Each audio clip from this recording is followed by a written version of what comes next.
ওনারা মাঠে যাই বলুন না কেন, যখনই প্রধান উপদেষ্টা ডাকেন তখন তো ওনারা এসে হাজির হন। ওরা আইন শৃঙ্খলা পরিস্থিতি রক্ষার ক্ষেত্রে আমরা যেন আরও শক্ত অবস্থান নেই, এটা ওনারা বলেছেন। যে ক্ষেত্রে আমাদের কিছুটা ঘাটতি আছে এটা বলেছেন। ফ্যাসিবাদ বিরোধী প্রশ্নে ঐক্যবদ্ধ ওনাদের মধ্যে একতা এবং ঐক্য নিয়ে আমাদের মধ্যে কোনো রকম হতাশা, কোনো রকম প্রশ্ন, কোনো রকমের টেনশন থাকার প্রয়োজন নাই।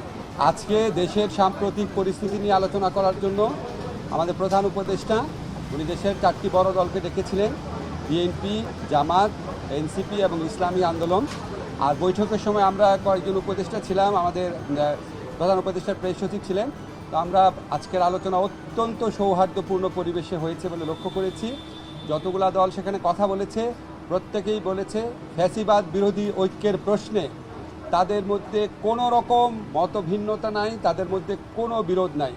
ফ্যাসিবাদ মোকাবেলার প্রশ্নে তাদের মধ্যে কোনো রকম কোনো মতভিন্নতা, বিভেদ কিছুই নাই।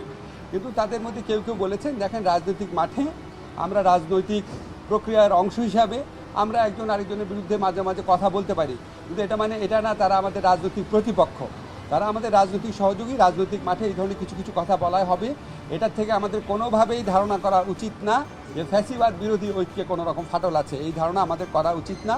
এটা ওনারা আমাদেরকে আশ্বস্ত করেছেন। রাজনৈতিক দলগুলোর পক্ষ থেকে আমাদের দুইটা জিনিসের উপর হাইলাইট করা হয়েছে। একটা হচ্ছে আমরা আইন শৃঙ্খলা পরিস্থিতি রক্ষার ক্ষেত্রে আমরা যেন আরও শক্ত অবস্থান নেই, এটা ওনারা বলেছেন। যে ক্ষেত্রে আমাদের কিছুটা ঘাটতি আছে এটা বলেছেন। আরেকটা বিএনপির পক্ষ থেকে বিশেষভাবে বলা হয়েছে যে নির্বাচন প্রক্রিয়ার দিকে আমাদের সুষ্ঠুভাবে অগ্রসর হওয়া উচিত। আর হচ্ছে আমরা আমাদের প্রধান উপদেষ্টা উনি শুধু ঐক্যের কথা বলেননি, উনি বলেছেন আপনাদের মধ্যে ঐক্য আছে, এটা আরেকটু দৃশ্যমান হলে ভালো হয়। আপনারা যে ফ্যাসিবাদ প্রতিরোধের প্রশ্নে হোক বা গঠনমূলক কোনো কর্মসূচির প্রসঙ্গে হোক, আপনারা যদি একসাথে থাকেন, এটা যদি মানুষ দেখে, মানুষের মধ্যে স্বস্তির ভাব আসবে, মানুষের মধ্যে একটা অনেক বেশি মানুষ খুশি হবে এটা দেখতে, মানুষ দেখতে চায় আপনাদেরকে একসাথে আছেন, দেখতে চান।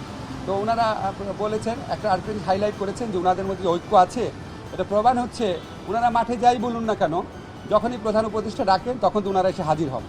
আরেকটা কথা বলেছেন আমাদের মধ্যে যে ঐক্য আছে, এটা আরেকটা প্রমাণ হচ্ছে আমরা তো জাতীয় ঐক্যমত কমিশনের মিটিংয়ে রেগুলার যাচ্ছি, কথা বলছি। ওনারা মূলত আমাদেরকে যে এই মেসেজটা দিয়েছেন 4টা বড় দল, যে রাজনৈতিক দলগুলোর ঐক্য নিয়ে, বিশেষ করে ফ্যাসিবাদ বিরোধী প্রশ্নে ঐক্যবদ্ধ ওনাদের মধ্যে একতা এবং ঐক্য নিয়ে আমাদের মধ্যে কোনো রকম হতাশা, কোনো রকম প্রশ্ন, কোনো রকমের টেনশন থাকার প্রয়োজন নাই। ওনারা আইডেন্টিফাই করেছেন যে দেশের বিভিন্ন স্থানে যে নিষিদ্ধ দল আছে, যে ফ্যাসিস্টদের সহযোগী আছে, তারা মাঝে মাঝে মাথাচাড়া দেওয়ার চেষ্টা করছে। সেক্ষেত্রে ওনারা বলেছেন আমাদেরকে প্রশাসনিকভাবে কঠোর ব্যবস্থা নিতে। আমরা ওনাদের বলেছি আপনারা মাঠে দৃশ্যমান ঐক্যটা আরও বেশি দৃশ্যমান করবেন। এই সমস্ত কথাবার্তা বলে ভবিষ্যতে যে কোনো প্রশ্নে প্রধান উপদেষ্টা ডাকলেই সবাই আলোচনায় অংশ নেবেন, একসাথে মতামত প্রকাশ করবেন, একসাথে সিদ্ধান্ত নেবেন। এই ধরনের একটা খুব ভালো একটা ঐক্যের আবহের মধ্যে দিয়ে আমাদের মিটিং।